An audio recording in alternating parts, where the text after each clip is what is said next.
বন্ধুরা, তাজমহল সহ পৃথিবীর অন্যান্য স্মৃতি স্থাপনাগুলো আপনার চোখের সামনে উধাও হয়ে যাবে আর আপনি কিছুই করতে পারবেন না। কিন্তু এমনটি কেন? আর আপনি কি এটি জানেন ছোটবেলায় আমরা সকলেই কালার ব্লাইন্ড ছিলাম? আচ্ছা, মুকেশ আম্বানি তার প্রতিদিনকার ডায়েট চার্টে কি রাখে? আর আপনি কি এটি জানেন ফোনের মতো বডিও রিসেট করা যায়?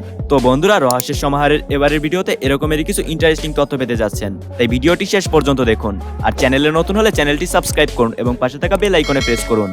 নাম্বার 14, আপনি নিশ্চয়ই টেসলার অটোমেটিক গাড়িটি দেখেছেন, যা তার সামনে মানুষের উপস্থিতি লক্ষ্য করার সাথে সাথে বন্ধ হয়ে যায়। কিন্তু আপনাদের কি মনে হয়, যেখানে আমাদের বাংলাদেশের ট্রাফিক পুলিশ দাঁড়িয়ে থাকে এবং হাতের ইশারায় কোনো গাড়িকে থামতে বা এগিয়ে যেতে বলে, সেখানে কি টেসলার গাড়ি এই পুলিশের হাতের ইশারা বুঝতে পারবে? চলুন উত্তরটি জানা যাক। এটি হলো টেসলার FSD গাড়ি, যেটি খুব সহজেই যে কোনো মানুষের হাতের ইশারা বুঝতে পারে।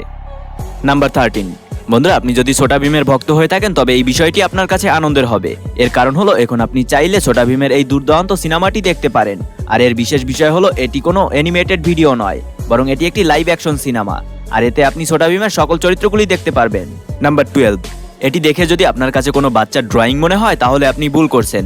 আসলে এটি কোনো ড্রয়িং বা পেইন্ট নয়, বরং এটি স্যাটেলাইট থেকে নেওয়া অ্যামাজন গ্রিন ফরেস্টের একটি ছবি।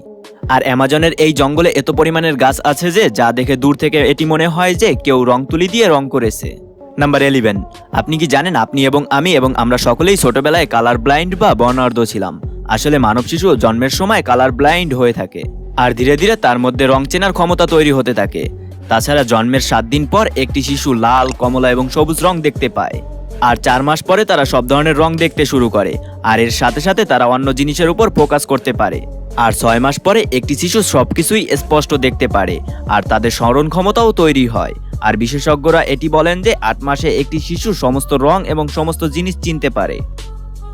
নাম্বার 10, বন্ধুরা, আপনি নিশ্চয়ই রোগ প্রতিরোধ ক্ষমতা উন্নয়নের অনেক উপায় জানেন। আবার অনেক সময় মানুষ আপনাকে পরামর্শ দেয় যে এটা খাওয়া ভালো বা এটা খাওয়া খারাপ। কিন্তু আপনি কি এটি জানেন আমরা যদি কিছুই না খাই তবে আমাদের রোগ প্রতিরোধ ক্ষমতা সক্রিয়ভাবে পুনরুজ্জীবিত হয়? হ্যাঁ, আপনি ঠিক শুনেছেন। আসলে ক্যালিফোর্নিয়ার গবেষকরা এটি প্রমাণ করেছে যে আমরা যদি 72 ঘন্টা কোনো খাবার না গ্রহণ করি তবে আমাদের রোগ প্রতিরোধ ক্ষমতা সক্রিয়ভাবে পুনরুজ্জীবিত হয়। নাম্বার 9, বন্ধুরা, আপনি নিশ্চয়ই আমার ন্যায় জিলাপি খেতে ভালোবাসেন। কিন্তু আপনি কি এটি জানেন জিলাপিকে ইংরেজিতে কি বলে? আসলে ডিকশনারি অনুযায়ী জিলাপির সবচেয়ে জনপ্রিয় নামটি হলো ফার্নেল কেক। আর আপনি যদি জিলাপি খেতে ভালোবাসেন তবে তা কমেন্টে জানান। নাম্বার 8, বন্ধুরা, আপনি নিশ্চয়ই ডোরেমন কার্টুন সম্পর্কে জানেন। কিন্তু ডোরেমন কার্টুনের আসল ভয়েস আর্টিস্ট অর্থাৎ জাপানে টেলিকাস্ট হওয়া ভয়েস আর্টিস্ট তিনি আর বেঁচে নেই। আসলে আমি নোবিও ওয়েমার কথা বলছি, যিনি কিনা জাপানিজ ডোরেমন কার্টুনের ভয়েস আর্টিস্ট ছিলেন। আর তিনি 2024 সালে 90 বছর বয়সে মারা যান। তাছাড়া তিনি ডোরেমন কার্টুন ছাড়াও আরও বেশ কিছু সিনেমাতে ডোরেমনের আওয়াজে ভয়েস দিয়েছিলেন। নাম্বার 7, আমরা অনেকেই বিড়াল পুষে থাকি। কিন্তু আপনি কি এটি জানেন আপনার পালিত বিড়াল আপনার কণ্ঠস্বর খুব ভালোভাবে বুঝতে পারে? আর তাই কখনো আপনি ডাকার পর যদি আপনার বিড়াল সাড়া না দেয় তবে এটি বুঝে নেবেন যে সে জেনে বুঝে আপনাকে ইগনোর করছে। নাম্বার 6, সম্প্রতি কাতার এয়ারওয়েজ স্টারলিংকের সাথে যুক্ত হয়ে তাদের ফ্লাইটে ফ্রি ওয়াইফাই লঞ্চ করেছে। আর এটি শো অফ করার জন্য ইলন মাস্ক কাতার এয়ারওয়েজের ফ্লাইটে বসে এর ওয়াইফাই এর সাহায্যে একটি ভিডিও কল করেছিল। কিন্তু এই ফ্লাইটে আগে যারা 5 Mbps স্পিডযুক্ত ওয়াইফাই প্রোভাইড করতো এর জন্য তারা অতিরিক্ত $10 চার্জ করতো। কিন্তু ইলন মাস্কের স্টারলিংক এগুলো ফ্রিতেই দিচ্ছে। নাম্বার 5, বন্ধুরা, আপনি নিশ্চয়ই অনেক সময় এটি খেয়াল করেছেন যে কুকুর খেলতে খেলতে রেগে যায়। আর অনেক সময় এটি বোঝা যায় না যে তারা আসলে খেলা করছে নাকি ঝগড়া করছে। কিন্তু কুকুররা এটি সহজেই বুঝতে পারে। যখন একটি কুকুর আরেকটি কুকুরের সামনে খেলতে খেলতে হাসি দেয় তখন এর মানে হলো সে তার সঙ্গে খেলা করছে বা মজা করছে। আর কখন কুকুররা খেলতে খেলতে যে আক্রমণাত্মক হয়ে উঠবে এটা বোঝা মুশকিল। নাম্বার 4, অনেকেই এটি বিশ্বাস করে যে ঘুম আমাদের পুরো শরীরকে বিশ্রাম দেয়। কিন্তু গবেষকের মতে আমাদের শরীরে এমন একটি অংশ আছে যা কখনোই বিশ্রাম নেয় না, এমনকি যখন আমরা ঘুমিয়ে থাকি ঠিক তখনও না। আর এই অংশটি হলো কান। আর কান আমাদের শরীরের একমাত্র অংশ যা ঘুমানোর সময় সর্বদা সক্রিয় থাকে। কিন্তু গভীর ঘুমে থাকার সময় আমরা কোনো শব্দ শুনতে পাই না। আর এর কারণ হলো আমাদের মস্তিষ্ক এটিকে শুনতে অনুমতি দেয় না। আর এ কারণেই আমরা সকলে রাতে ঘুমানোর সময় একটি শান্ত পরিবেশের সন্ধান করি, যাতে আমরা খুব ভালোভাবে ঘুমাতে পারি এবং কোনো শব্দ যাতে আমাদের বিরক্ত করতে না পারে। নাম্বার 3, বন্ধুরা, এমন কিছু স্মৃতিস্তম্ভ আছে যেগুলি সত্যি সত্যি যে কোনো সময় উধাও হয়ে যেতে পারে।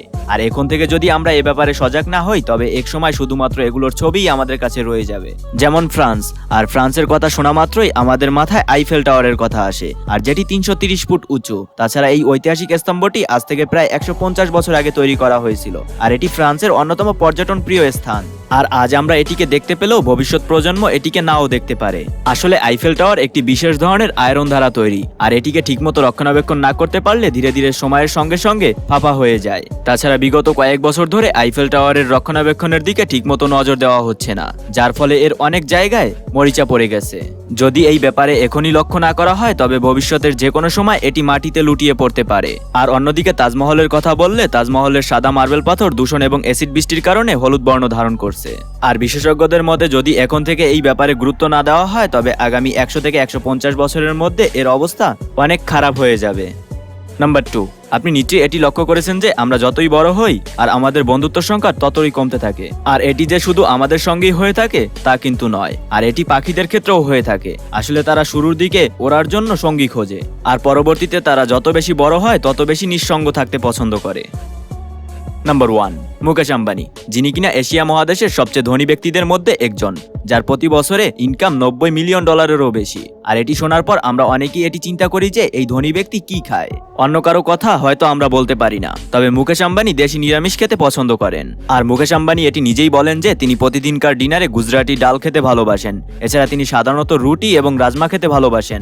আর স্ট্রিট ফুডের ক্ষেত্রে আম্বানির পরিবারের লোকেরা দই, বাটা, পুরি খেতে ভালোবাসেন, আর প্রতি সপ্তাহে একবার হলেও এটি খেয়ে থাকেন। তাছাড়া মুকেশ আম্বানি তার ডায়েট নিয়ে খুব সচেতন, তবে মাঝে মধ্যে তিনি ফুচকা এবং বেলপুরির স্বাদ নিয়ে থাকেন। তো বন্ধুরা, রহস্যের সমাহারের এবারের ভিডিওটি এই পর্যন্তই। ভিডিওটি কেমন লেগেছে তা কমেন্টে জানান। ভিডিওটি ভালো লাগলে একটি লাইক করুন, আর এরকমেরই ভিডিও পেতে রহস্যের সমাহার চ্যানেলটি সাবস্ক্রাইব করুন এবং পাশে থাকা বেল আইকনটি অলে প্রেস করুন।